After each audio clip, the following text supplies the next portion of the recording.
Matrimonio, familia y sociedad. Esto también lo hace Juntos por la Vida o JUVID. Diplomado en Defensa de la Vida y la Familia, tomo 2. Ideas centrales y corrector de estilo José Manuel Menegasú. Corrección ortotilográfica Karen Alegría. Diagramación y diseño María Ordóñez Garza. Fotografías y elementos gráficos shutterstock.com. Tipografías fueron varias. Las ediciones son de 2015, 2016 y la presente, que es de 2018. Juntos por la Vida, JUVID, Parroquia El Señor de Esquípulas. Así que, Diplomado en Defensa de la Vida y la Familia, tomo 2, módulo 9, Matrimonio, Familia y Sociedad. El contenido de esto es Introducción. Punto 1. Unidad entre cuerpo y alma. Punto 2. Complementariedad entre el hombre y la mujer. Punto 3. El matrimonio. Punto 3.1. Da lo mismo cohabitar que contraer matrimonio. Punto 3.2. Elementos básicos del matrimonio. Punto 3.3. Entrega total y generosa. Punto 4. Importancia del matrimonio y la familia en la sociedad. Punto 4.1. ¿Cuáles son los 10 principios de Princeton? Punto 5. Derechos reproductivos y control artificial de la natalidad. Punto 5.1. Origen de los derechos reproductivos. Punto 5.2. Anticoncepción y moral. Punto 5.3. Esterilización. Punto 6. Apertura a la vida. Punto 6.1. Planificación familiar natural o PNF. Así que, introducción. Cuando el amor se vive en matrimonio, supera la amistad común y la complementariedad entre el hombre y la mujer encuentran su total sentido y pasan de ser dos personas distintas para formar una comunión, lo que significa común unión, que es reflejo del amor divino. Con el pacto conyugal, los esposos forman una comunión de personas, la cual Dios ha querido hacer fecunda mediante la concepción, el nacimiento y el desarrollo de una nueva vida humana, y es exclusivamente a este amor conyugal que pertenece la donación sexual, la cual se realiza de un modo verdaderamente humano solamente cuando es parte integrante del amor con el que el hombre y la mujer se comprometen entre sí hasta la muerte. Esto lo dice el Pontificio Consejo para la Familia, en la sexualidad humana, verdad y significado, orientaciones educativas en la familia, Vaticano, 1995. La mejor educación en el amor y la sexualidad que los padres pueden dar a sus hijos es haciendo vida a estas realidades y amándose con un esfuerzo completo y entrega completos. Es así como los hijos descubrirán gradualmente el verdadero sentido de la sexualidad y descubrirán que el amor conyugal es el único destinado a perdurar, pues subsiste a las tormentas de la vida y a las pruebas y sufrimientos, y los hijos verán con sus ojos que el matrimonio y la unión de sus padres va mucho más allá que una simple atracción puramente sexual. Las caricias y las formas de cariño en el trato entre los esposos van a señalar el camino correcto para que los hijos repliquen estas actitudes, y la generosidad no puede faltar en la familia, porque esto es acompañado de ternura, de compasión y de tolerancia. Un hijo que ve este amor entre sus padres, pocas explicaciones va a requerir para comprender qué es el verdadero amor y que éste debe ser reservado al matrimonio. El amor en el matrimonio es libre, es total, es fiel y es fecundo, y aquella obediencia de los esposos a la voluntad de Dios por la frase que pronuncia el sacerdote cuando dice, lo que Dios ha unido, que no lo separe el hombre, es lo que hará de esta divina institución una realidad que perdurará hasta la muerte. Cuánta responsabilidad de los esposos por hacer de su matrimonio una verdadera comunión o común unión, en vista de que sea así reproducido en los hijos, con las características propias del amor en su debido momento. Para introducirnos en las verdades fundamentales del matrimonio y de la familia, debemos adentrarnos en la realidad más profunda del hombre que ha sido creado para amar y para ser amado. Punto 1. Unidad entre el cuerpo y el alma. El ser humano se compromete por un alma espiritual y un cuerpo que son siempre indivisibles, y no puede haberse de un cuerpo humano que no tenga un alma o de un alma espiritual que no tenga un cuerpo. La unidad del alma y del cuerpo es tan profunda que se debe considerar el alma como la forma del cuerpo, es decir, gracias al alma espiritual, la materia que integra el cuerpo es un cuerpo humano y viviente.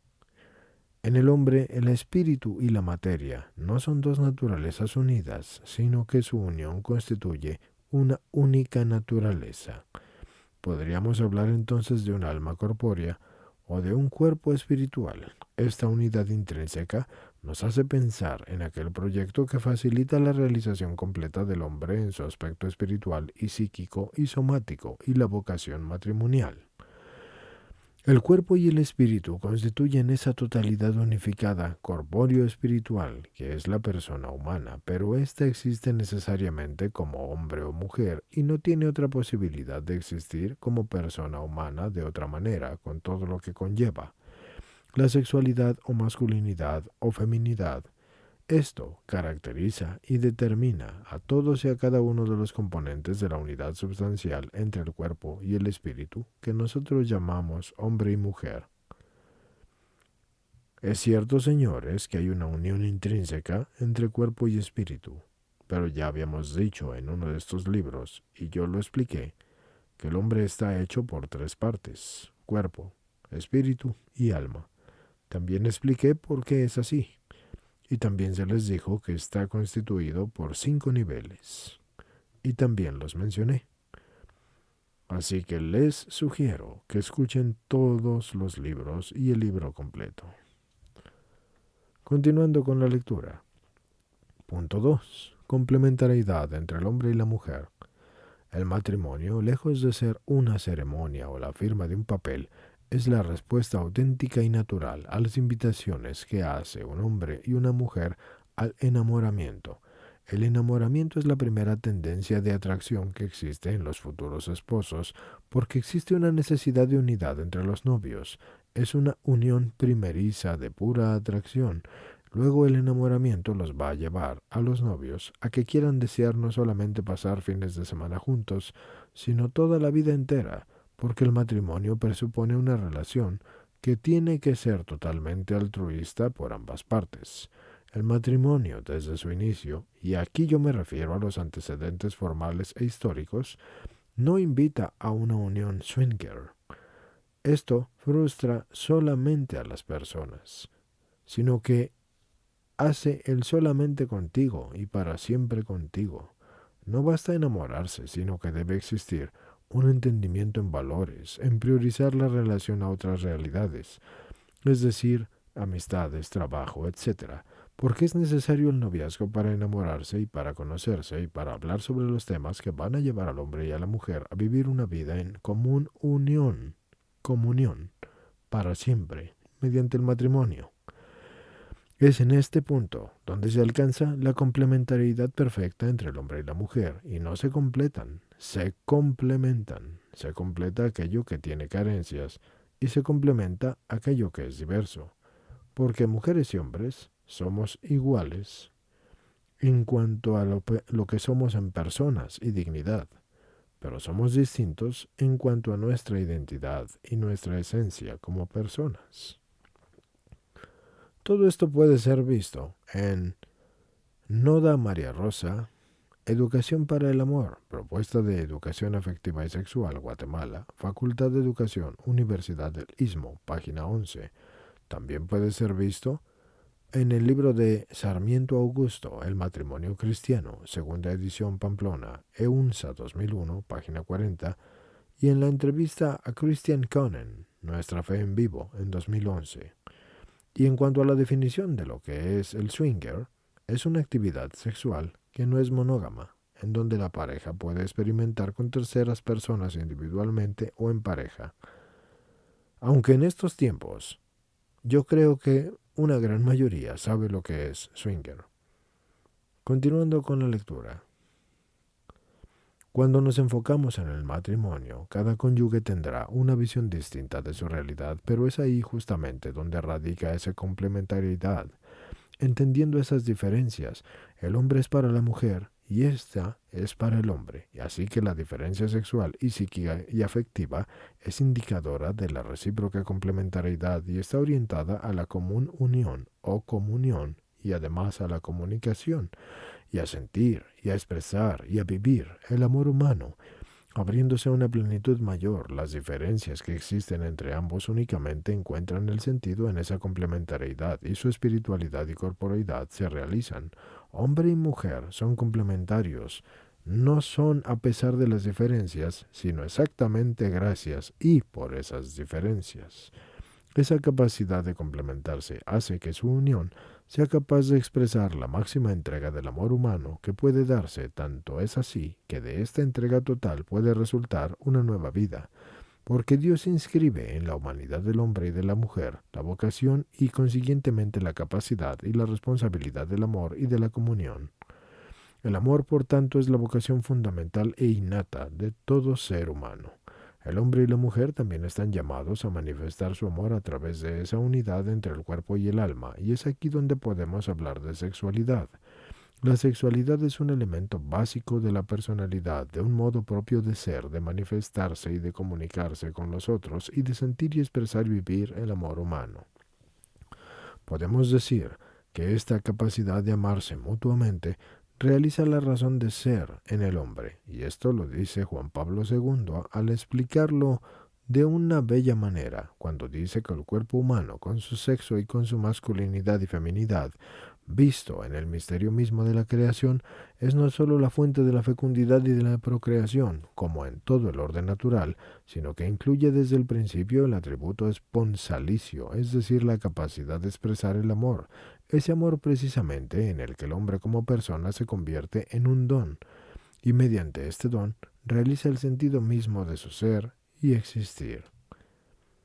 Así que aquí les cae el 20, estimados escuchantes, de por qué un don no es un regalo, es un privilegio de servicio. Esta es la plenitud del ser humano, darse. Y es que ni el hombre ni la mujer individualmente representan la plenitud del ser humano. Esta es alcanzada por la complementariedad que existe entre los dos. La felicidad se alcanza entonces encontrando también la felicidad del otro. Estamos frente al amor conyugal, que es aquel amor ágape, pleno e incondicional, en que se profesan los esposos dentro del matrimonio.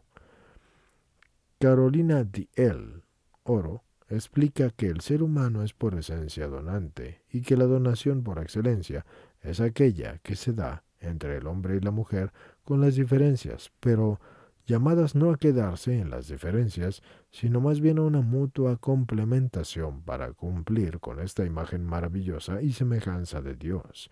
Y a través de esta entrega los esposos van a encontrar el uno en el otro los aspectos que Dios ha puesto en cada uno.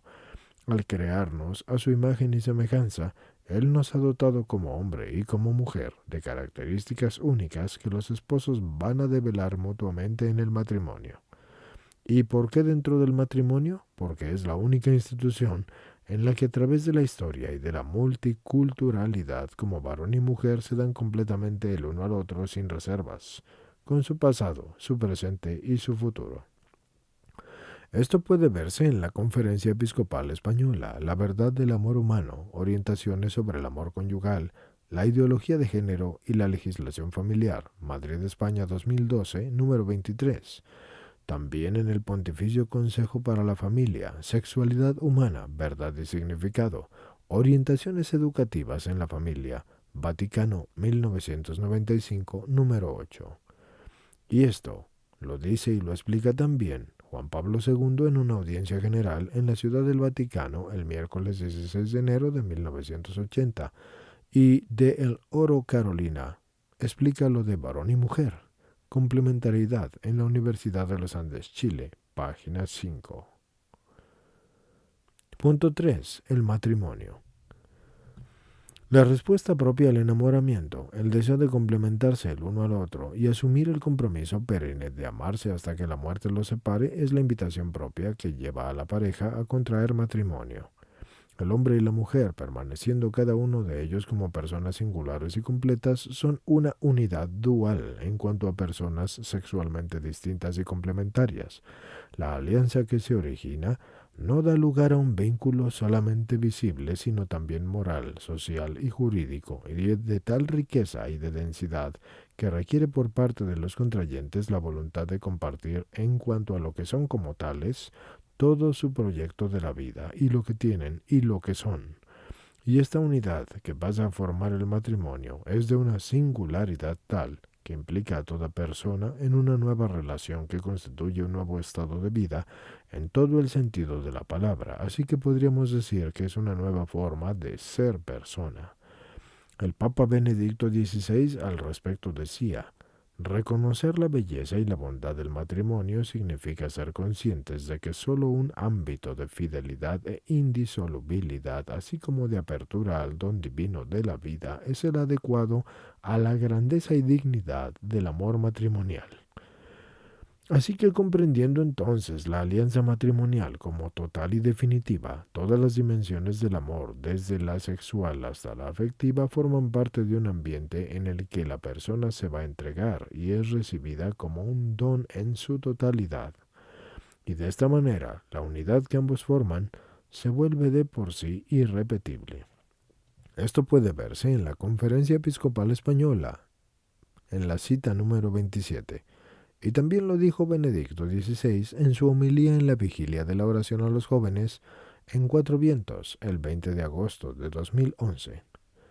Esta entrega total excluye inmediatamente la posibilidad de la intromisión de otro en cualquier plano, ya sea sexual o afectivo. El amor conyugal que lleva a los esposos a un don libre, mutuo de sí mismos, con todo lo que eso conlleva, ha de ser indisoluble, fiel en cuerpo y alma, y en la prosperidad y en la adversidad, y por tanto ajeno a todo adulterio y divorcio. Punto 3.1. ¿Da lo mismo cohabitar que contraer matrimonio? No, no da lo mismo. Los estudios sociológicos han revelado que las parejas que cohabitan o que tienen relaciones prematrimoniales y que luego contraen matrimonio son más propensas a la separación o al divorcio. Cuentan también con un índice mucho menor de reconciliación que aquellas parejas que contrajeron matrimonio después de un noviazgo casto. Las parejas que cohabitan o que viven en una unión, de hecho, están más expuestas a la infidelidad que los matrimonios.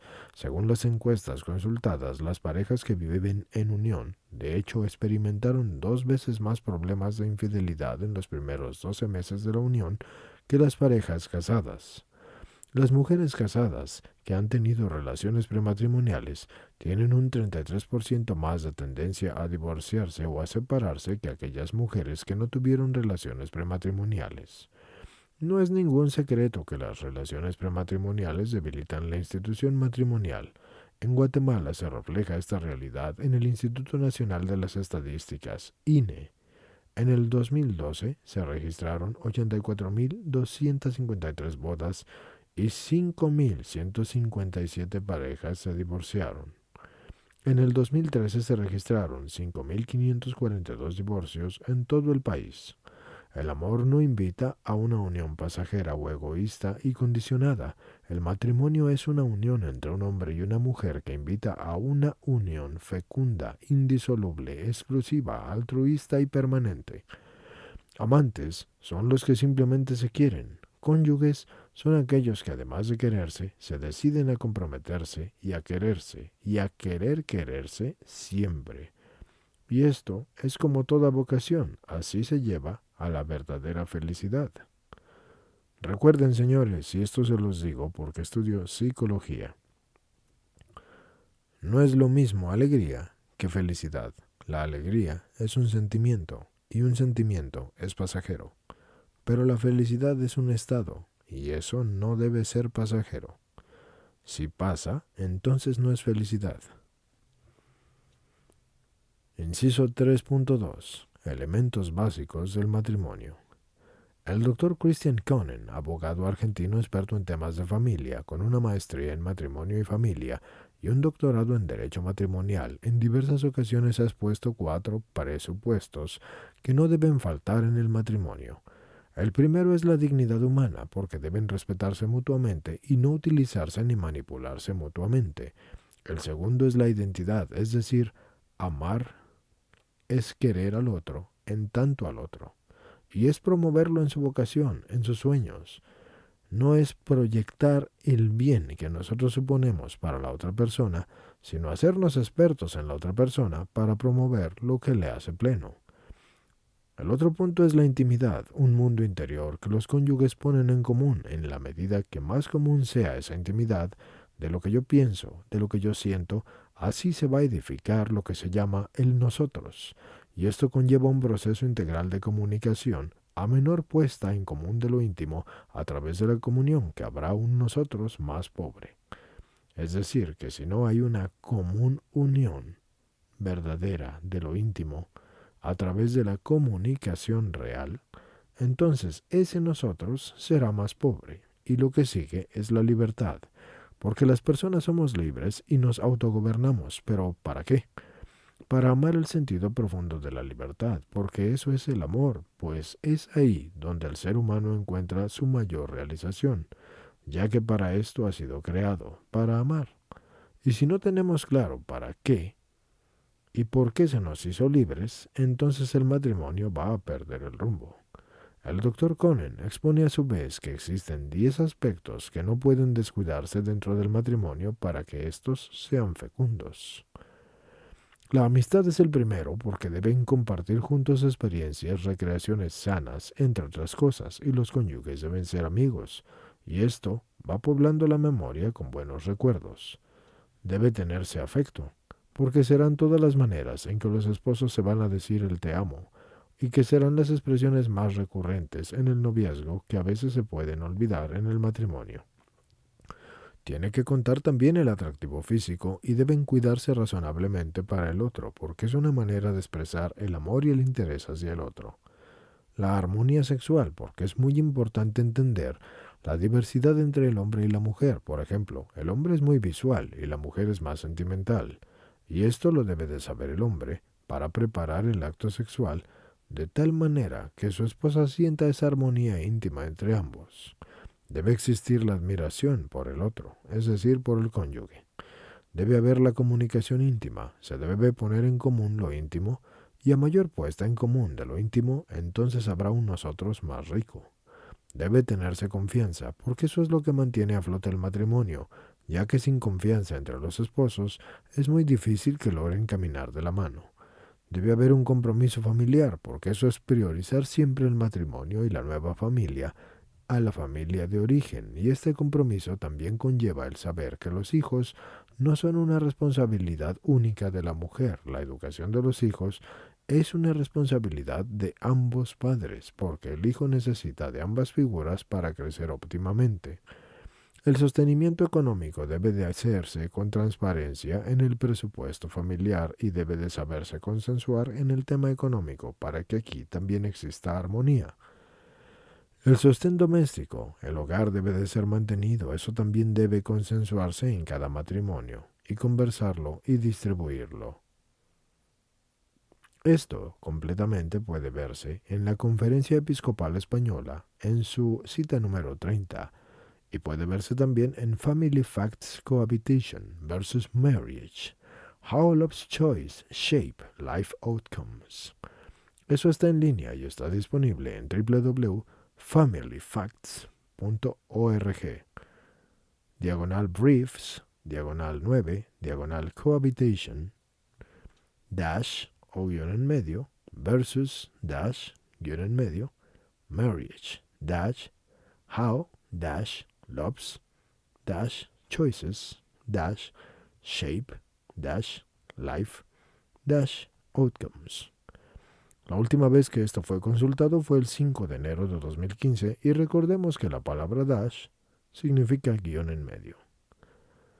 También puede consultarse más estadísticas sobre lo antes mencionado en www.familyfacts.org.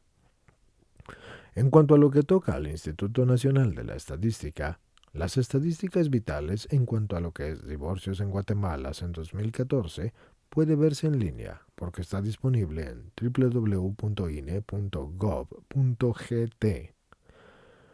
Y en cuanto a lo que toca a la entrevista a Christian Conen, eso fue en la entrevista a Christian Conen, Nuestra Fe en Vivo, 2011. Inciso 3.3. Entrega total y generosa. Ahora bien, Si el amor es fiel, exclusivo y total, es la persona completa con cuerpo y alma quien debe implicarse dentro del matrimonio, y esto incluye su capacidad de fecundar y de dar la vida, ya que la sexualidad está intrínsecamente ordenada a la procreación. La apertura a la vida viene a ser una garantía de la autenticidad de la entrega de los esposos, incluso cuando no surja un nuevo ser de su unión. Por su naturaleza y dinamismo, el amor conyugal está orientado a prolongarse en nuevas vidas y no se agota en los esposos, y este elemento es tan constitutivo de la verdadera entrega que cuando falta la relación, entonces pierde su esencia, que es el amor. De hecho, el amor conyugal, en su realidad más profunda, es esencialmente don, porque rechaza cualquier forma de reserva y por su propio dinamismo exige el abrirse y entregarse plenamente, y esto comporta necesariamente la disponibilidad para la procreación. Y por último, el amor, para ser tal, debe ser para siempre, solo en el marco de un compromiso permanente. Las cualidades anteriormente citadas adquieren su plenitud. La supuesta fascinación de un amor libre de cualquier compromiso esconde el vaciamiento de todo significado y por lo tanto la pérdida de su valor y de su dignidad. De manera análoga, cada uno de los elementos citados del amor humano en el matrimonio son indispensables y están en tal manera enlazados entre sí que no puede subsistir el uno sin el otro. Irremediablemente, en el momento en que uno de ellos llegara a faltar, los otros van a terminar por diluirse, restando una falsificación del verdadero amor, y por lo mismo no corresponde a la necesidad inherente del ser humano de amar y de ser amado, sino que le deja un vacío y le deja además lastimado. De la incorrecta interpretación y vivencia de la verdad objetiva sobre el hombre y sobre la naturaleza del matrimonio se deriva lo siguiente. Primero, la conciencia sobre la dignidad del otro es reemplazada. Hombre y mujer ya no se entregan íntegramente para servirse el uno al otro, sino que se utilizan mutuamente. Así son sujetos de entrega, pero en vez de ser sujetos verdaderos de entrega, pasan a ser objetos. Esto deriva inmediatamente en una mentalidad anticonceptiva, pues los futuros hijos, lejos de ser el fruto y la realidad del amor conyugal, pasan a ser un obstáculo para la propia realización. Por último, el cónyuge pierde su individualidad y se convierte en reemplazable, ya sea de manera esporádica o permanente. Es el caso de los matrimonios que cometen infidelidades o que terminan en divorcio. Para los hijos y por ende para la sociedad, las consecuencias son innegables. Al no vivir los padres la ley natural en materia de sexualidad y de unión, son incapaces de transmitir a sus hijos tales valores fundamentales, y esto facilita en estos el rechazo al compromiso definitivo en el matrimonio y los vuelve incapaces de una entrega total de sí mismos a otros. Finalmente terminan por concebir la sexualidad solamente como una fuente de placer, y las implicaciones morales son amplias y variadas. Todas derivan en la degradación del hombre, puesto que lejos de buscar la perfección, cae en el vicio. Los esposos se convierten en socios animados por intereses personales cuyos fines colindan en ocasiones. La relación entre sí no está destinada entonces a formar un nosotros, sino a reforzar el yo. Y es el caso de los matrimonios modernos que son llamados DINIC o Double Income, No Kids, que significa doble salario pero no tener hijos. DINK, DINK, Double Income, No Kids, doble salario sin hijos, quienes priorizan su realización personal y su placer anteponiéndolo todo a la familia. Cuando esto sucede, entonces uno debería preguntarse, ¿qué familia? Por todo esto, una necesidad urgente es que las familias creen un hogar en el que cada miembro sea acogido y amado por sí mismo y sea respetado en su dignidad, y en el que sea posible su maduración completa como persona. Por lo mismo, defender y proteger la institución matrimonial redunda en el bien de la familia y de la sociedad. Si queremos buscar la raíz de una sociedad decadente, escudriñemos primero en las familias y entonces encontraremos las causas. Todo esto puede ser visto en la Conferencia Episcopal Española en su cita número 31, 32 y 34. Punto 4. importancia del matrimonio y la familia en la sociedad.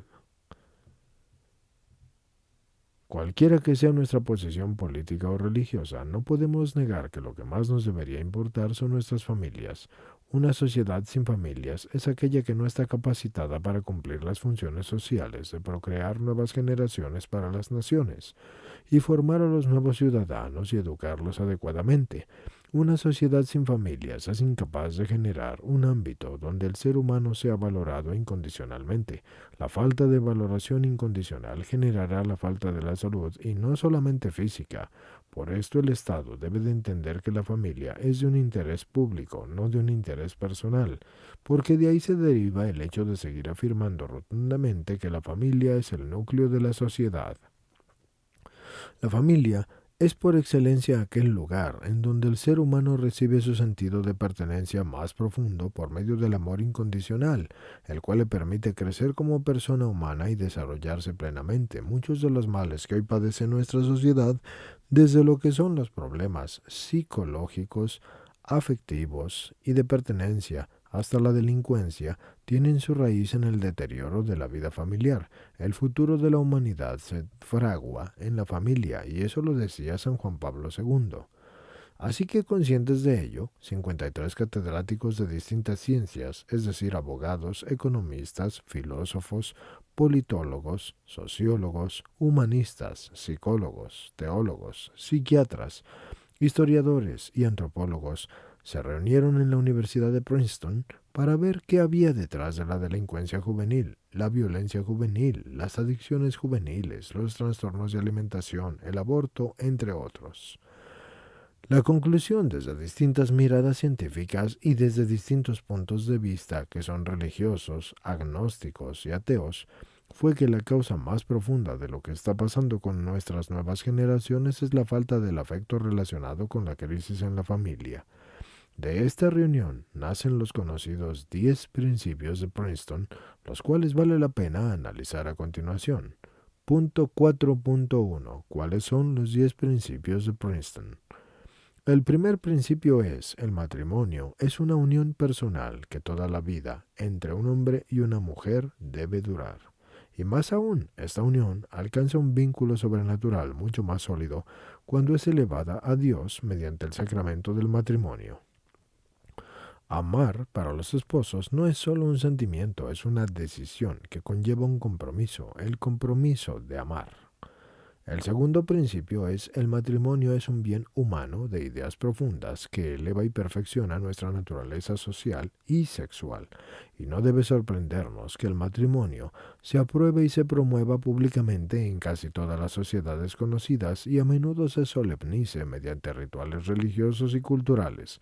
Las ciencias biológicas y sociales actuales solo afirman en este campo que los beneficios del matrimonio son un buen humano que concuerda con nuestra naturaleza como seres sociables y sexualmente activos. El tercer principio, por lo general, es que los hombres y las mujeres casados disfrutan de una vida mejor, porque en un estudio realizado por The Heritage Foundation se pueden encontrar estadísticas sobre cómo los hombres y las mujeres casados disfrutan de una vida de mejor calidad. Por ejemplo, inciso A: los matrimonios con hijos tienden a ser más estables que las parejas que no tienen hijos. Inciso B: los matrimonios que han vivido juntos antes de casarse reportan en general niveles bajos de satisfacción con sus cónyuges. Inciso C: las parejas que han tenido relaciones prematrimoniales tienen mayores posibilidades de divorcio. Inciso D: las mujeres y los hombres casados gozan de mayor estabilidad emocional y económica. Indudablemente, las parejas casadas que comparten la alegría de un futuro seguro y duradero tendrán más estabilidad en sus vidas. El compromiso de decir el sí conlleva un esfuerzo y el deseo constante de mejorarse mutuamente. La ética del matrimonio, que comporta la estabilidad y la fidelidad y el cuidado mutuos, y que condena la violencia o el abuso sexual, surge del núcleo imperativo de nuestra tradición del matrimonio, y que los hombres y las mujeres se casen para amarse mutuamente en la salud y en la enfermedad, y para lo bueno y para lo malo, y hasta que la muerte los separe. El cuarto principio es que el matrimonio protege y promueve el bienestar de los hijos. Los padres son los primeros y principales educadores de sus hijos y el Estado, de las instituciones y las escuelas van a colaborar con esta tarea, pero jamás podrán suplantar a los padres. Los hijos serán introducidos a la sociedad dependiendo del ambiente familiar en el que han crecido. La familia es aquella que ama incondicionalmente a los hijos y no existe otro lugar que sea en la sociedad en donde la persona pueda ser educada en una forma y amada de una manera integral que sea distinto a la familia. Así que vale la pena mencionar que aunque lo ideal es que los hijos crezcan con ambas figuras paternas, es admirable la labor que realizan los padres y las madres solteros que sacan adelante a sus hijos y su hogar. El quinto principio es que el matrimonio sostiene la sociedad civil y promueve el bien común. Es en la familia donde se forman los futuros ciudadanos y quienes formarán la sociedad civil, pero a su vez la sociedad civil se beneficia de una familia estable debido a que es allí donde se aprenden las virtudes esenciales del ser humano, como la generosidad, el orden, el sentido de justicia, la laboriosidad, la constancia, la fortaleza, la responsabilidad, entre otras. Los niños adquieren estas virtudes entre los 6 y los 12 años y los niños que crecen en familias disfuncionales o divididas están más propensos a desconocer los matices de las virtudes y por lo tanto a no adquirirlas del todo en estos periodos sensitivos. Claro que es posible adquirirlos, pero sí que requerirá un especial cuidado y esfuerzo. Cuando existen muchas rupturas o cuando las personas no se casan, la sociedad se ve perjudicada por un gran número de patologías sociales. Por ejemplo, aumenta la pobreza, las enfermedades mentales, la delincuencia, el uso de drogas ilegales, las depresiones clínicas y los suicidios. El sexto principio es que el matrimonio es una institución que crea riqueza al aumentar el capital humano y social, porque toda familia está obligada a generar para poder subsistir, tanto en la economía y en el Estado democrático modernos, porque todo esto depende de las familias para formar así la nueva generación de los contribuyentes y los trabajadores productivos con todo lo que esto conlleva. Además, los cónyuges y los hijos adultos ayudan a los enfermos y a los ancianos y mantienen la solvencia de los programas de pensiones y de los seguros sociales al prestar asistencia no remunerada a sus seres queridos y así pagan sus impuestos. El séptimo principio es que cuando el matrimonio se debilita, aumentan las desigualdades, ya que los niños sufren las consecuencias de crecer en hogares sin unos progenitores comprometidos con su familia.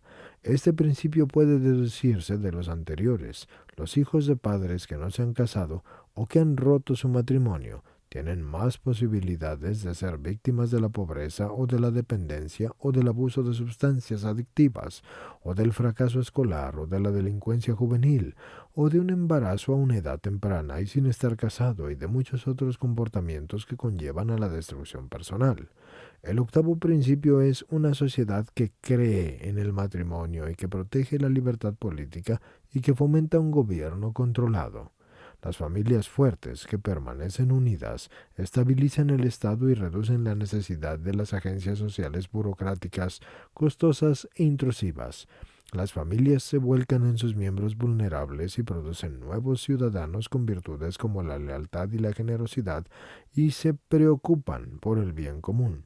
Cuando las familias se rompen, aumenta la delincuencia y el desorden social. El Estado entonces tiene que intervenir y reafirmar el control social con más acción policial, como en una ampliación del sistema penitenciario con ayudas infantiles o coactivas y con tribunales que van a dirigir la vida familiar.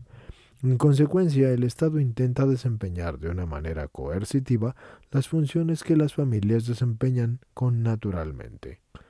El noveno principio es que las leyes que rigen el matrimonio importan de una manera significativa, porque pocas son las leyes específicas que protegen y que fomentan la unidad familiar. Guatemala no es la excepción. Las políticas públicas que existen están influenciadas por tendencias que desarraigan a la familia de su fundamento, y así lo expresan los científicos de Princeton.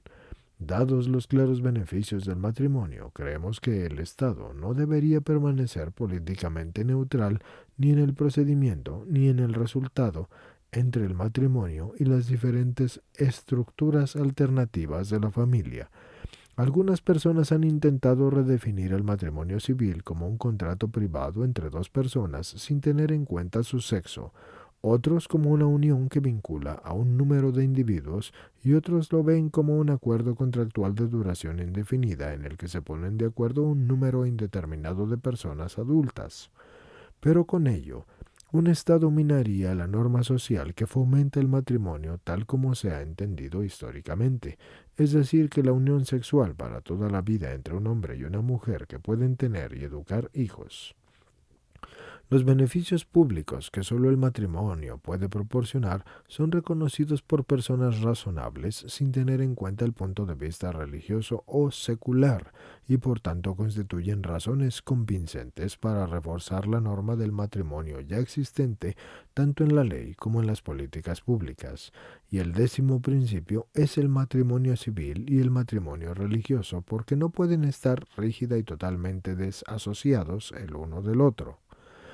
Las pruebas de las ciencias sociales actuales sobre la religión y el éxito matrimonial confirman la sabiduría de la tradición que siempre ha reconocido y valorado el papel positivo que la religión ejerce cuando crea y mantiene el matrimonio como una institución social. La mayoría de los ciudadanos contrae matrimonio en instituciones religiosas y en muchos de estos casos el sentimiento religioso acompaña y solemniza el compromiso matrimonial y la posterior vida en familia. Por tanto, es importante reconocer el papel decisivo que tienen las instituciones religiosas en apoyar una cultura de matrimonio sostenible de la cual depende toda la sociedad. Estos principios conllevan la obligación estatal de crear políticas públicas para la promoción y la defensa de la familia y el fortalecimiento del matrimonio. Antes de continuar exponiendo los retos y la importancia de la familia, es importante recoger el llamamiento público de los científicos de Princeton que han hecho a la sociedad en general, porque desde aquí se hace un llamamiento a los líderes políticos y a nuestros conciudadanos de la sociedad civil para que apoyen las leyes y las políticas públicas que consoliden el matrimonio como una institución social, con el fin de a. Proteger el concepto general del matrimonio como la unión de un hombre con una mujer, como marido y mujer. b. Estudiar reformas para la ley del divorcio. c. Acabar con las desventajas fiscales del matrimonio para los ciudadanos con ingresos bajos. d. Proteger y ampliar las provisiones a favor de los hijos y de la familia en nuestro sistema fiscal. Proteger los intereses de los hijos en el contexto de los tratamientos de la fertilidad. Las familias, las comunidades religiosas, las organizaciones comunitarias y los legisladores deben trabajar juntos para alcanzar el mismo objetivo y fortalecer el matrimonio para que cada año haya más niños que crezcan junto a sus madres y sus padres en una unión de amor conyugal duradero. El futuro de la sociedad civil depende de ello y nuestros hijos se lo merecen. Todo esto puede ser visto en lo que ya se les ha mencionado anteriormente. Es decir, el estudio se encuentra en la siguiente dirección: www.familyfacts.org.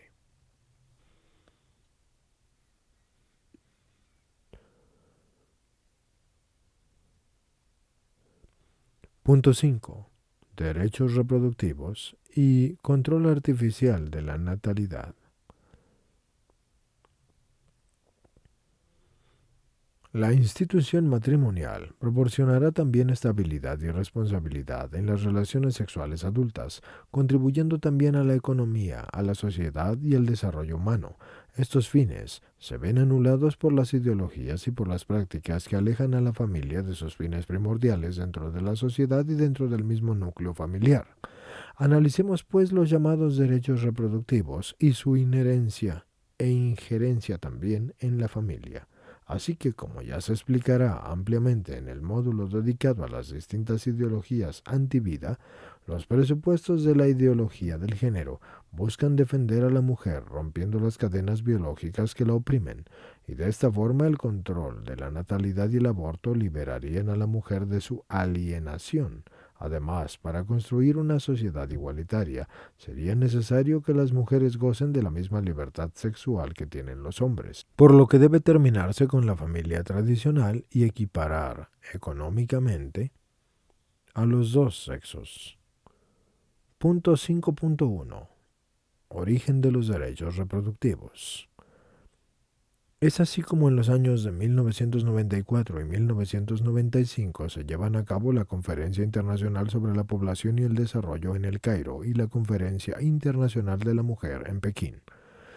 Como resultado de la demanda de las organizaciones no gubernamentales dedicadas al control de la natalidad, se introduce con fuerza el tema de los derechos sexuales y reproductivos, y desde entonces también la ONU tomó como una prioridad en su agenda la inclusión del control de la natalidad como un derecho humano. Estos derechos se han convertido en la puerta donde luego ha entrado la legislación del aborto. Los planes de acción nacidos en El Cairo y de Pekín expresan que los derechos reproductivos abarcan ciertos derechos humanos, ya que están reconocidos en las leyes nacionales, en los documentos internacionales y sobre los derechos humanos, y en otros documentos pertenecientes de las Naciones Unidas aprobados por consenso. Estos derechos se basan en el reconocimiento del derecho básico de todas las parejas e individuos a decidir libre y responsablemente el número de los hijos y el espaciamiento de los nacimientos y el intervalo entre estos, a disponer de la información y de los medios para ello y el derecho a alcanzar el nivel más elevado de la salud sexual y reproductiva. También incluye el derecho a adoptar decisiones relativas a la reproducción sin sufrir discriminación o coacciones ni violencia de conformidad con lo establecido en los documentos de los derechos humanos. En el ejercicio de este derecho, las parejas y los individuos deben tener en cuenta las necesidades de sus hijos nacidos y futuros y sus obligaciones con la comunidad y la promoción del ejercicio responsable de esos derechos de todo lo que debe de ser la base primordial de las políticas y los programas estatales y comunitarios en la esfera de la salud reproductiva, incluida la planificación de la familia. Estos mismos planes de acción en el punto 7.3 declaran, sin comprometer el apoyo internacional a los programas de los países en desarrollo, a la comunidad internacional, y diciendo que ésta debería, cuando se le solicite, examinar las necesidades de capacitación, asistencia técnica y suministro de anticonceptivos a corto plazo de los países que están pasando de una economía de administración centralizada a una economía de mercado, donde la salud reproductiva es deficiente y en algunos casos está empeorando. Esto puede verse en la Organización de las Naciones Unidas en el informe de la Conferencia Internacional sobre la Población y el Desarrollo, El Cairo, 1994, número 7.3.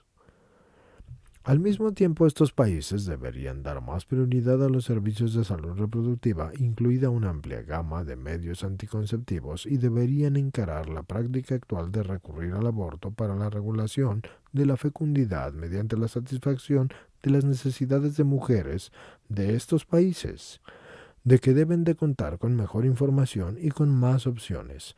Estos derechos reclamados serán redireccionados y ampliados por la iniciativa de Planned Parenthood Federation a través de la Carta sobre los Derechos Sexuales y Reproductivos. La salud de la mujer es hoy una preocupación social que debe de ser atendida, siendo las mujeres un grupo poblacional bastante afectado en este tema. Sin embargo, a causa de las nuevas corrientes, este tema ha tomado rumbos que no han sido beneficiosos para la mujer. Un claro ejemplo es que el control artificial de la natalidad y el aborto responden a intereses particulares que, lejos de defender la integridad de la mujer, la exponen y la denigran.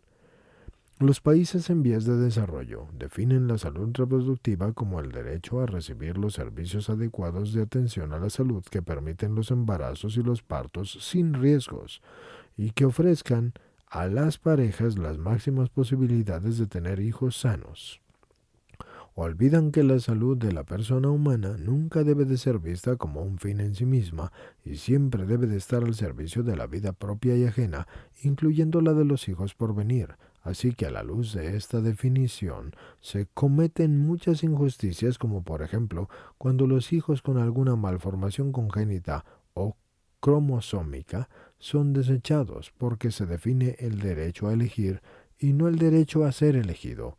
Al respecto, Ana María Vega afirma la novedad de estos derechos como que no se debe tanto a la afirmación de su existencia cuanto a las dimensiones de su contenido, porque no cabe hablar de derechos reproductivos de manera indiscriminada sin precisar qué facultades o poderes jurídicos de actuación se incluyen bajo esas categorías. El núcleo del problema radica en que se pretende legitimar cualquier tipo de conducta relacionada con la procreación humana basándose en un difuso e ilimitado derecho a la autodeterminación física que supondría reconocer al individuo facultades soberanas sobre su cuerpo y hacer de la autonomía del libre desarrollo de la personalidad el bien supremo, hasta el extremo de afirmar que el derecho a elegir es más importante que el derecho de ser elegido. Para quienes apoyan esa tesis, un Estado pluralista y laico debería limitarse a garantizar de la mejor forma posible la libre elección individual con independencia de su contenido. Su función consistiría en proteger las decisiones reproductivas, incluido el aborto, y facilitar los medios para acceder fácil y legalmente a todas y cada una. Hay un dato curioso que vale la pena conocer, y es que todas las iniciativas que buscan promover los derechos reproductivos, entre comillas, y la salud reproductiva y sexual, entre comillas, se basan en iniciativas que han nacido en convenciones y conferencias, pero que no tienen fuerza vinculante a nivel jurídico para ningún país, a pesar de que los grupos promotores así lo afirmen. Por lo tanto, terminan siendo solo eso, iniciativas. Pero no existe ningún tratado oficial con fuerza vinculante a nivel jurídico que contenga estos términos. Esto puede verse también en lo antes mencionado y en Vega Ana María en Así Prensa, los derechos reproductivos y sus interpretaciones, una causa que se promueve en la ONU. Puede verse en línea porque está disponible en www.asiprensa.com/aborto /aderechosr.htm y fue consultado por última vez el 22 de junio de 2014. Punto 5.2. Anticoncepción inmoral.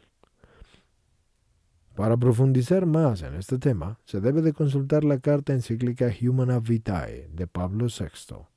Si bien este tema ya fue descrito en el módulo 5 desde la perspectiva fisiológica, vale la pena complementar algunos puntos clave para presentar la perspectiva moral del mismo.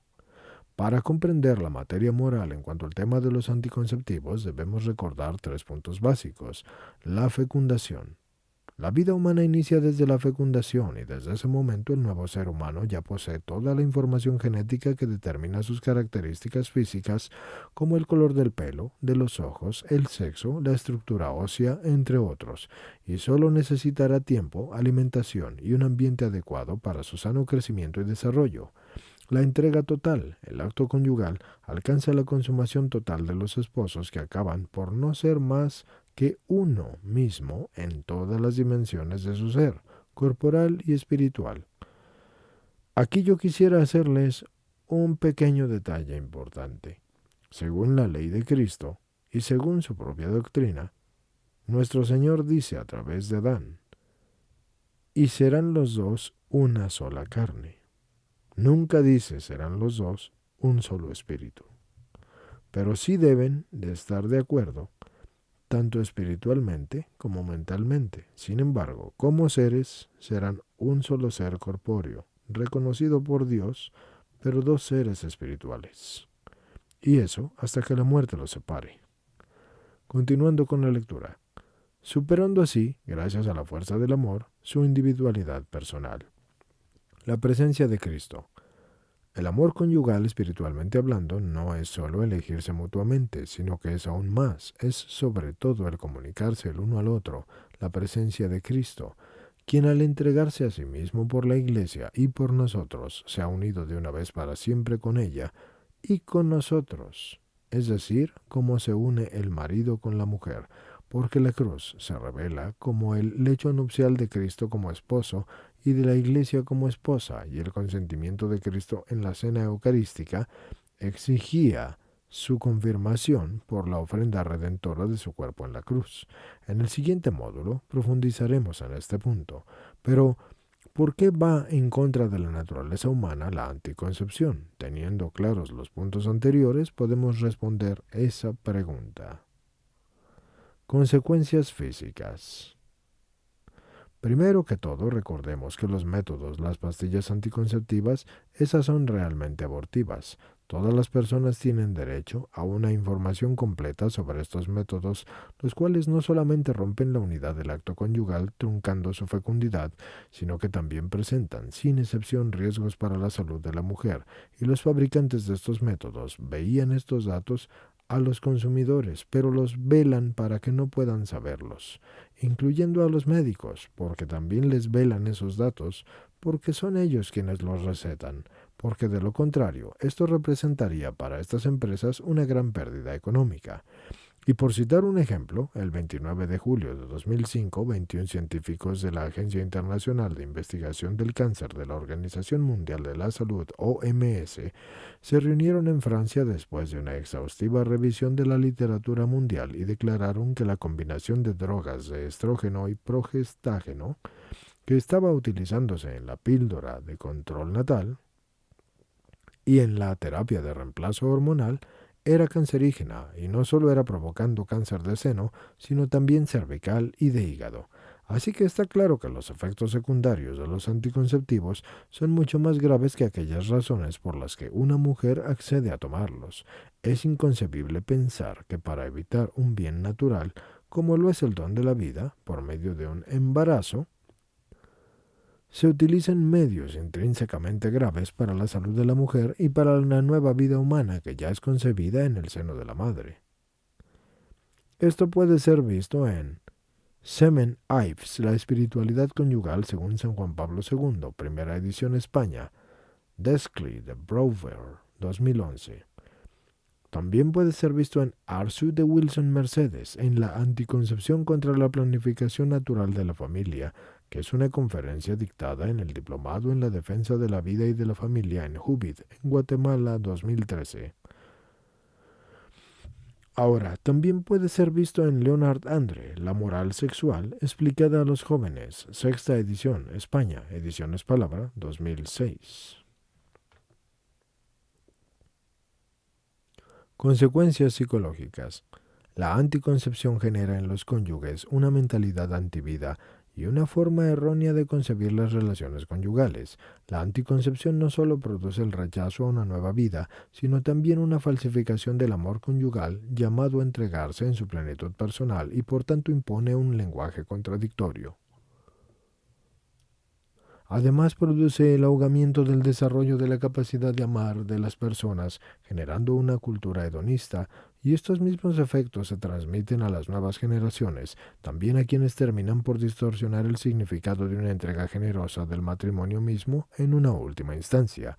Hoy en día muchos jóvenes ya no desean apostar por el matrimonio porque se les ha presentado una visión equivocada de lo que el matrimonio es y de lo que la vida conyugal es.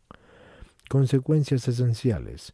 Sin embargo, la gravedad moral de la utilización de los anticonceptivos no solo radica en lo anterior, la mayor gravedad moral radica esencialmente en que rompe con los dos fines últimos del acto conyugal de los esposos, que es el fin unitivo y el fin procreador.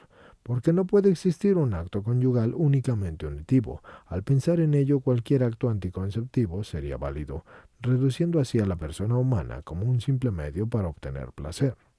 Tampoco puede pensarse en un acto conyugal únicamente procreador, porque al romper con lo unitivo podemos caer en las desviaciones como la fecundación in vitro, los vientres de alquiler, la donación del esperma, la inseminación artificial, entre otros. Tanta razón podemos encontrar en la frase no más amor sin fecundidad, ni fecundidad sin amor. Esto puede verse en nótese, que así se utiliza esta palabra, de anticoncepción. Eso es como una acción al no querer concebir, es decir, no quieres los anticonceptivos. Anticonceptivo es no querer concebir. También puede verse en Billings, John, Amarse en cuerpo y alma, octava edición, Colombia, Editorial San Pablo, 1995, página 6.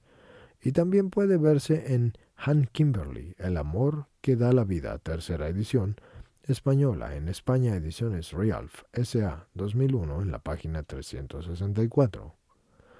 Entonces, punto 5.3. Esterilización. Si esterilizar un solo acto sexual, es decir, anticoncepción, atenta directamente contra la dignidad del ser humano, ¿cuánto más lo hace la esterilización permanente? Lastimosamente, cuando muchas de las personas que han sido esterilizadas se dan cuenta de esa realidad y buscan revertirla, ya es demasiado tarde porque el daño ya está hecho. Una madre de familia que comparte su testimonio dice: 20 años después de que se hizo mi esposo la vasectomía, claramente veo ese daño. Cuando el esperma fue eliminado del acto, las hormonas quedaron desequilibradas, su deseo disminuyó, también el mío. Las relaciones sexuales eran mínimas, los niños no vieron más embarazos, se contagiaron de la mentalidad del control de la natalidad, y nuestros hijos tuvieron relaciones sexuales antes del matrimonio, aunque yo les había enseñado someramente que eso no era correcto. 3 de nuestros hijos ya se han divorciado, y uno de ellos se volvió a casar, y creo que todo se remonta al mal uso de nuestra sexualidad y a la vasectomía. El doctor Joseph Stanford, de la Universidad de Utah, describe que con respecto a la esterilización, también me di cuenta de que la fertilidad es parte de la salud, no es una enfermedad. Por lo tanto, hay algo fundamentalmente contradictorio en practicar una operación para eliminar una función sana y fundamental del cuerpo. Ligadura de las trompas. Este método consiste en cerrar las trompas de falopio, cortándolas y quemándolas y atándolas o cerrándolas con una grapa para causar la permanente esterilidad de la mujer. Es un procedimiento quirúrgico que conlleva el uso de la anestesia. Los dos procedimientos quirúrgicos más comunes para ligarse las trompas de falopio son la laparoscopía y la mini laparoscopía. Aunque a menudo se presenta como completamente segura, la ligadura de las trompas de falopio ha sido asociada con varios problemas significativos, entre los cuales podemos resaltar que se puede dar el embarazo hasta en un 5.4% de las veces debido a que las trompas se unen de nuevo por naturaleza, que puede haber un aumento de riesgo de dolor pélvico y que se puede desarrollar un fallo ovárico prematuro que desencadene periodos irregulares, sófocos o sudores o nocturnos, sequedad vaginal, irritabilidad y dificultad para concentrarse. Y en cuanto a lo que toca a la vasectomía, este método consiste en una simple operación que está diseñada para esterilizar al hombre o incapacitarlo para poder tener un hijo. Aproximadamente 50 millones de hombres han tenido una vasectomía y estos datos revelan que el 5% de los hombres casados y en edad reproductiva se han realizado una vasectomía. Eso es contrario al 15% de los que se han ligado las trompas de falopio en mujeres casadas. Al cuerpo del hombre, al que le realizan una vasectomía, sigue produciendo semen y también espermatozoides, pero sin embargo, al cortar y sellar los conductos deferentes, los espermatozoides no pueden unirse al semen.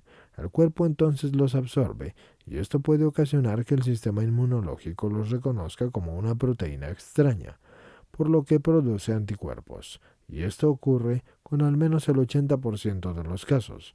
Las reacciones inmunológicas también pueden ocasionar el bloqueo de las arterias, causando así un ataque al corazón. Otras complicaciones comunes son la epididimitis y las granulomas de los espermas. Una investigación de la Universidad de Northwestern en Illinois mostró un aumento de demencia frontotemporal o DFT en el 37% de los hombres que tuvieron una vasectomía, y se cree que la causa es que los anticuerpos dañan ciertas áreas del cerebro por la proteína compartida por el cerebro y por los espermatozoides. Algunas de las manifestaciones del DFT son los cambios de la personalidad, la habilidad para concentrarse y la pérdida de memoria. Todo esto puede ser visto en Stanford Joseph M.D., My Personal and Professional Journey with Regard to Moral Issues in Human Procreation. Physicians Healed, página 114. Puede ser vista también en Arthur de Wilson, Mercedes. y en Arzu de Wilson Mercedes, Amor y Fertilidad, cuarta edición, Maryland, Fundación Familia de las Américas 2012, página 151, y también página 154. Apertura a la vida. Este es el punto 6, apertura a la vida. Por otra parte, uno de los aspectos más importantes en la educación del amor y de la sexualidad es que los esposos manifiesten apertura a la vida. La vida es por naturaleza comunitaria, una comunidad abierta a la vida y al amor. Por eso en el rito católico del matrimonio se le pregunta a los novios si están dispuestos a recibir de Dios responsable y amorosamente los hijos que Él les dé y a educarlos según la ley de Cristo y de su Iglesia. La respuesta afirmativa de los futuros esposos conlleva una apertura a la vida, confiando en que Dios es quien da la vida, y los esposos van a ser co-creadores con Él. Los esposos recibirán de Dios los hijos. El amor conyugal comporta una totalidad en la que entran todos los elementos de la persona, el reclamo del cuerpo y del instinto, la fuerza del sentimiento y de la afectividad y la aspiración del espíritu y de la voluntad. Mira así una unidad profundamente personal que más allá de la unión en una sola carne, conduce también a no tener más que un solo corazón y una sola alma, y exige la indisolubilidad y la fidelidad de la donación recíproca y definitiva, y se abre a la fecundidad, y en pocas palabras se trata de características normales de todo amor conyugal natural, pero con un significado nuevo que no solo las purifica y las consolida, sino que las eleva hasta el punto de hacer de ellas la expresión de valores propiamente cristianos. Así que repitamos las palabras de Blanca Castilla de Cortázar cuando dice que el varón, al darse, sale de sí mismo. Esto puede ser visto en Juan Pablo II, Exhortación Apostólica Familiaris Consortio, Librería Editorice Vaticana Romana, 1981, número 13. Entonces, el varón, al darse, sale de sí mismo, saliendo de él se entrega pues a la mujer, y se queda en ella, y la mujer se da, pero sin salir de ella. Eso es apertura, pero acogiendo en ella. Su modo de darse es distinto al del varón, y a la vez es complementario, porque acoge al varón y a su amor. Sin la mujer el varón no tendría a dónde ir, y sin el varón la mujer no tendría qué acoger. La mujer acoge pues el fruto de la aportación de los dos y lo guarda hasta que esto germina y se desarrolla. La unidad del acto conyugal y la fecundidad son indivisibles en el amor, porque de lo contrario estaría el egoísmo en los esposos. Cuando la unidad se desvincula de la fecundidad en el acto conyugal, se dice soy totalmente suyo y ella es totalmente mía. Pero en realidad con nuestros cuerpos decimos rechazo la parte de ti y no te entregaré la parte de mí que podría crear una nueva vida a través de nuestro amor. La entrega se ve corrompida, desvirtuando su verdadero significado.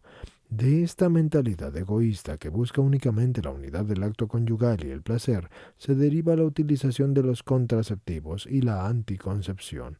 Recordemos que el placer se deriva del acto sexual como algo querido por Dios y que será desordenado únicamente cuando es buscado con el fin mismo que está siendo separado arbitrariamente de la unidad del acto de la fecundidad.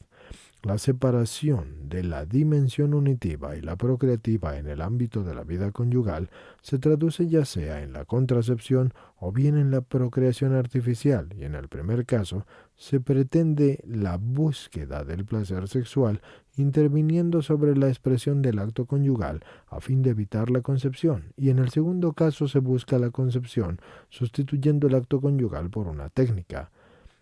Esto es contrario a la verdad del amor conyugal y a la plena comunión esponsal y todo lo que eso conlleva. Las dos dimensiones de la unión conyugal, la unitiva y la procreativa, no pueden separarse artificialmente sin alterar la verdad íntima del mismo acto conyugal. Es por ello que se afirma que todo acto conyugal debe permanecer abierto a la vida. Hoy en día, innumerables matrimonios esperan tener hijos según el tamaño de la cuenta bancaria. Si el balance económico resulta positivo, entonces es tiempo de tener un hijo, porque de lo contrario, habrá que posponer el plan para una nueva vida. Entonces, ¿cuánto cuesta tener un hijo? No se puede cuantificar el valor de un hijo. Los hijos son un derecho que debemos buscar o conseguir. Los hijos son un don, un regalo, y como tal deben de ser recibidos y acogidos. Yo quiero aclarar aquí, estimados escuchantes, lo que aclaré antes.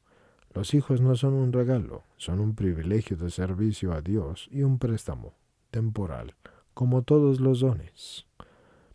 Recordemos aquella promesa frente al altar en el rito católico del matrimonio. Muchas veces, a pesar de que la vocación del hombre es el amor, prolifera el egoísmo de una forma poco fácil de identificar entre los matrimonios. Eso es el ejemplo de las parejas DINK o DINK, Double Income, No Kids, doble salario, sin hijos, quienes priorizan su realización personal y su placer anteponiéndolo a la familia. Pero entonces, ¿qué quiere decir que todo acto conyugal debe permanecer abierto a la vida? Punto 6.1. Planificación natural o PFN.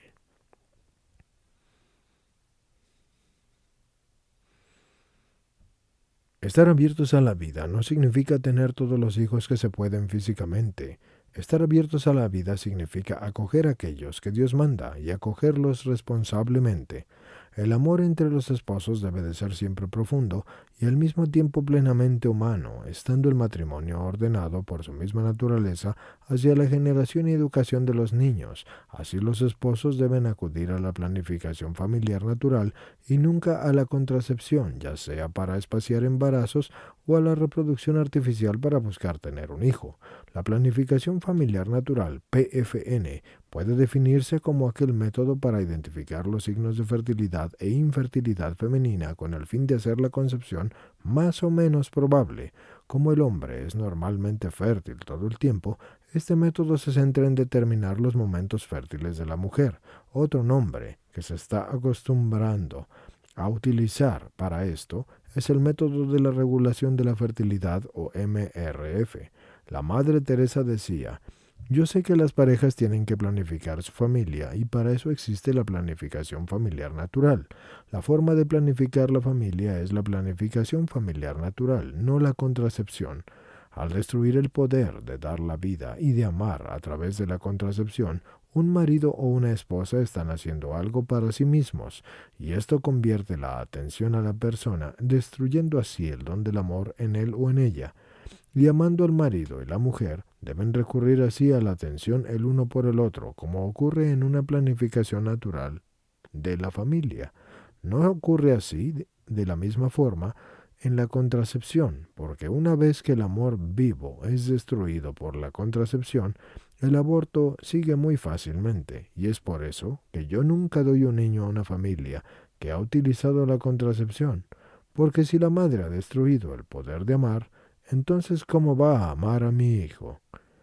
Esto puede verse en el discurso pronunciado por la Madre Teresa en el Desayuno Nacional de la Oración de Washington, D.C., el 3 de febrero de 1994. Sin embargo, sigue abierto el dilema de si se debe buscar en toda relación conyugal la concepción de un hijo, y para ello la encíclica de Pablo VI, Humana Vitae, expresa por consiguiente que si para espaciar los nacimientos existen serios motivos derivados de las condiciones físicas o psicológicas de los cónyuges o de circunstancias exteriores, la Iglesia enseña que entonces es lícito tener en cuenta los ritmos naturales inmanentes a las funciones generadoras para usar del matrimonio solo en los periodos infecundos y así regular la natalidad pero sin ofender los principios morales. ¿Qué se entiende pues por serios motivos? El mismo Pablo VI lo aclara.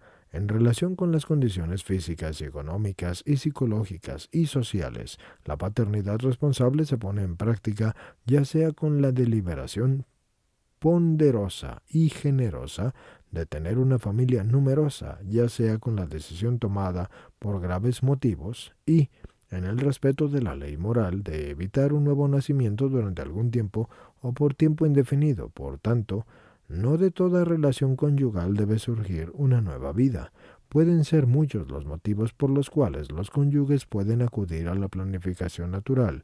Sin embargo, hasta la misma PFN se puede viciar cuando es utilizada con una mentalidad anticonceptiva. A este respecto, Juan Pablo II enseñaba que no es posible practicar los métodos naturales como una variante lícita de una elección de cerrarse a la vida, porque sería sustancialmente análoga a lo que inspira la anticoncepción.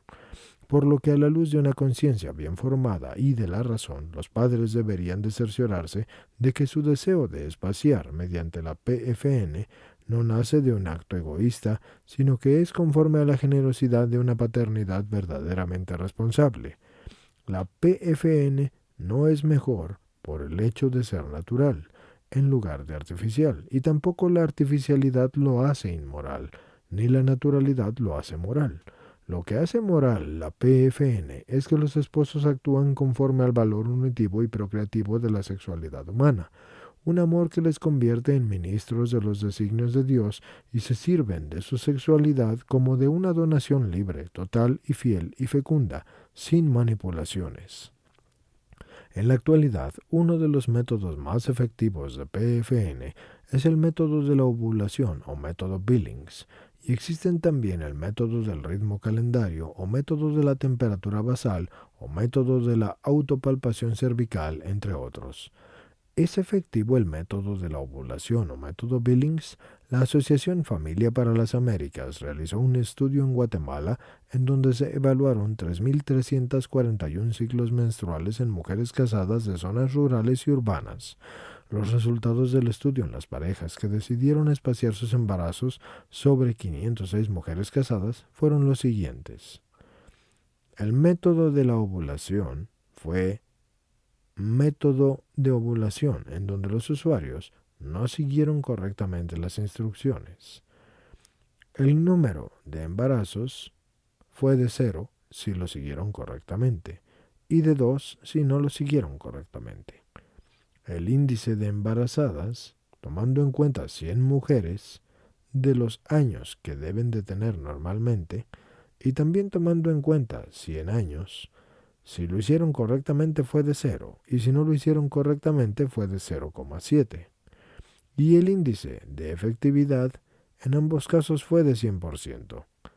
En la investigación de 32 parejas que llevaban buscando el concebir por más de un año, decidieron utilizar el método de la ovulación para buscar un embarazo durante la realización del estudio. Y así, durante esta realización, 16 parejas sí lograron concebir. Esto puede verse en Han Kimberly, en la página 196, y en Arthur de Wilson, Mercedes. De aquí en adelante, señores, sigue la bibliografía, por lo cual terminamos este libro. Como siempre, la bibliografía es bastante amplia, pero este libro ha llegado a su fin.